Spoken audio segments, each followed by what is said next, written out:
spent time at a board of nursing where I learned to investigate nurses. I went to national training. I only stayed there for a short period of time. I came up back on out, and here I am, educating you guys. I started doing some legal nursing. So the first crossover, as I talk about, in my, my intro to legal nursing course is into um, to be an investigator. But then my second crossover as a civil nurse, so civil expert nurse.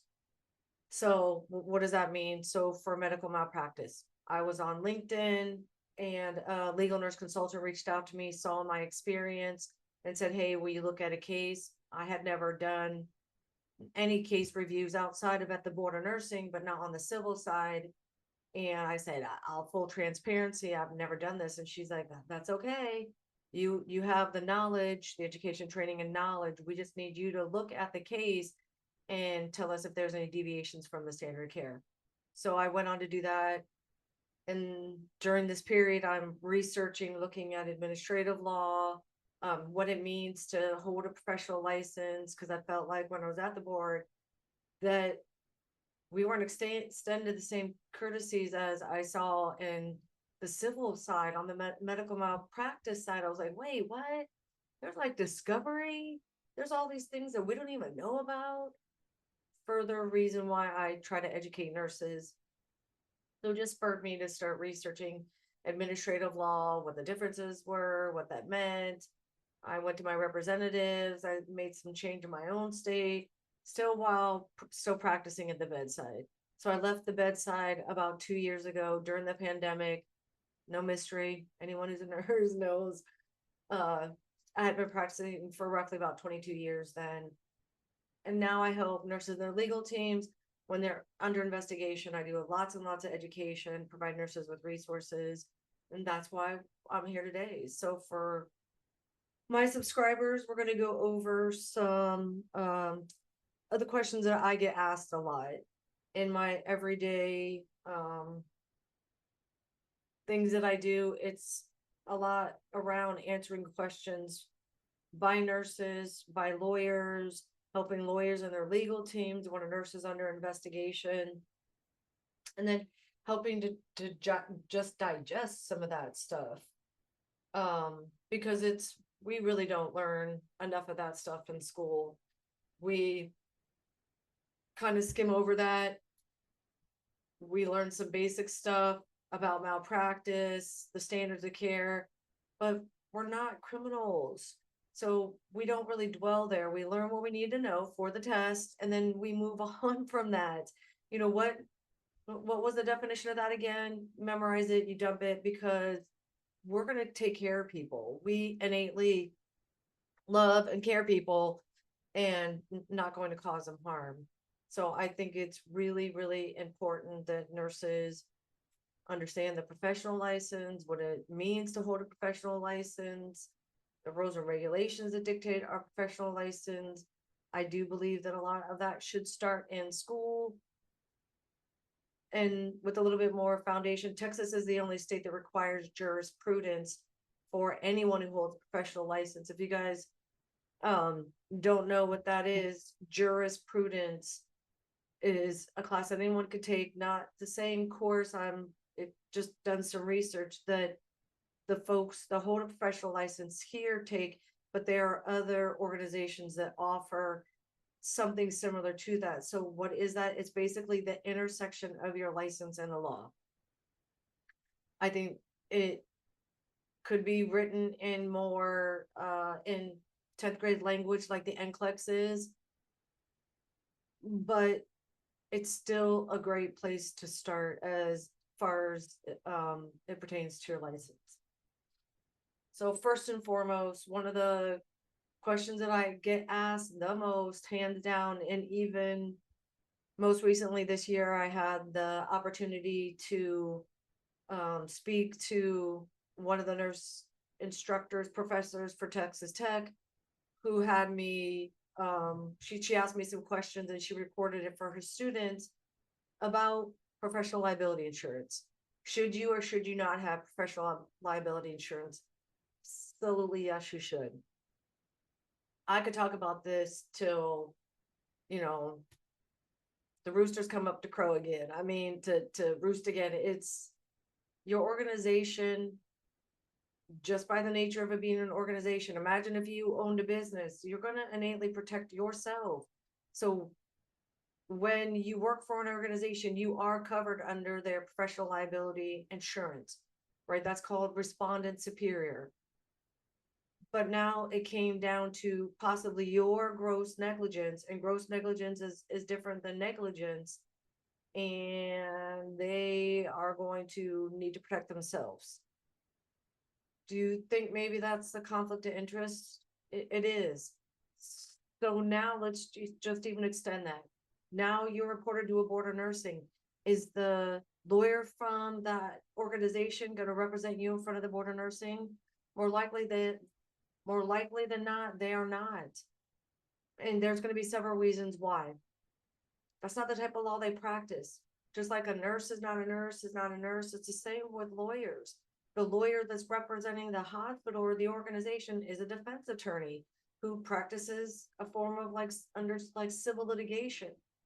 A board of nursing case, a board of medicine case, radiology, PT, whomever it is, that's under administrative law. That's a profession, an attorney who represents people who hold a professional license. That's a big deal. You need to make sure that you're getting the right person for the job, essentially. So having your own professional liability insurance affords you that ability. It's no different than if you have medical insurance or car insurance and you get into an accident, they're going to have a list of providers or places where you can take your vehicle. It's the mechanics. It's the same thing with the professional liability insurance.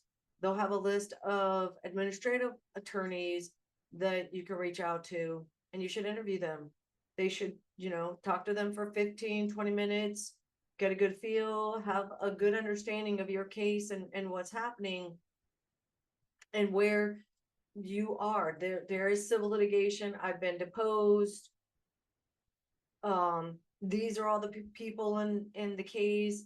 Have the petition so that you can have an educated conversation with the attorney who's going to possibly represent you, and you can answer some basic questions, and you have some documents in front of you that you can reference or even share with them quickly, that they can quickly lay eyes on and give you, some feedback prior to you deciding whether to hire them or not. And don't just start with the first person. Interview them. Ideally, best case scenario, a nurse. Because you know what a nurse is going to know? The nuances that are happening around possibly the conduct. Now, if it's a DUI, if it's something that happened criminally or it's criminal conduct, you may need both. And so I don't necessarily know that it necessarily needs to be a nurse because it's not practice related. Practice related would be there's a medication error, failure to assess, failure to respond, nuances that would be specific to nursing. Now, even if they've not practiced for a while, and they don't do your specialty, that's okay. They can call an expert.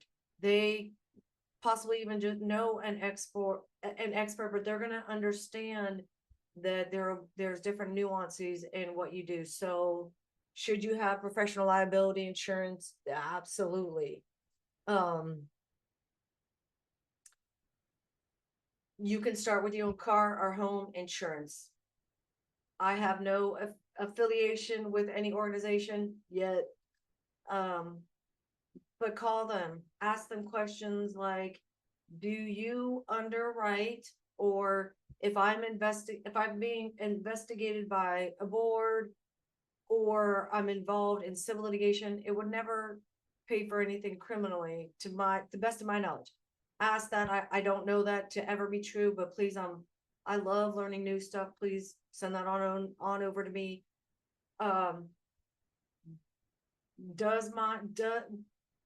Do you as a carrier underwrite And would you pay for an expert nurse who is, whatever your credentialing is, LPN, RN, NP, CRNA, whatever it is that you do, or what your credentialing is? If I was to be involved in in those two types of litigation, would you pay the whatever amount is for an expert nurse? Because like I teach in my intro to legal nursing course, and when you get on over to these sites where you can see the fee schedules, a fee schedule for, or the hourly rate for an expert nurse to review a case can be anywhere from $150 an hour to $650 an hour, depending on where they are in the geographically in the world, and more likely than not in the United States, what the specialty is. If it's just really, really nuanced, it's a high risk labor and delivery neonatal nurse practitioner. They may make, you know what I mean, a little bit more, but there are national standards as it pertains to that. But swing back to why I'm talking about this. If your insurance company does not underwrite for that, guess who's paying for that? So that's reviewing the case. Then if there's a deposition, that's at a different rate, more likely than not. So say that their rate is, so say if their rate is $150 an hour to review the case, when they're being deposed, and they can be deposed up to 6 hours in most states, that could be $350, $450, $900 an hour. They get to set their own rates, again, depending on where they are, in the United States. Some of these higher profile cases, they more absolutely can charge whatever rates that they want. But now you know who's paying for that. If your insurance carrier for your professional liability insurance doesn't underwrite for a nurse expert who has the same or similar experience than like you do, right? Because that's the minimal standard, a prudent nurse in the same or similar circumstance. So that would be at your expense. So just remember that it can take a nurse a long time to review a case. So don't forget that.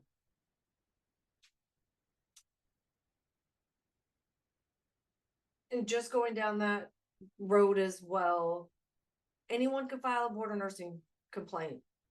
I talk to nurses almost daily about this, and I'm not telling you it's right. And a lot of the stuff that I talk about most certainly isn't right, but that doesn't mean that it isn't. So if you don't have things like the professional liability insurance, and then you get reported to a board of nursing, and now you're trying to seek legal counsel, and that legal counsel wants $5,000 up front, or this is going to be 2 to 3 years of your life, and you don't have professional liability insurance, and now their rates are $400 an hour just right off the top. That's not even that's going to be in conjunction with an expert who may or may not have to be hired. So you see where I'm going with this? So the professional liability insurance, and depending on what you do, because that is the other question that I get asked a lot as well. So how much does this cost? Well, it does depend on what you do. And so those are things when you talk to the representative for the company, you'll discuss that. That will be things that are asked in the basic interview. Where are you at? What you doing? What state are you in? Kind of the same questions that you're asked for your car insurance. If any of one of you have, like I have whole life insurance that I got many, many moons ago, but anyone who has any kind of insurance, they do a basic interview on you. It's kind of the same thing, because they're basically assessing your risk to be involved in litigation.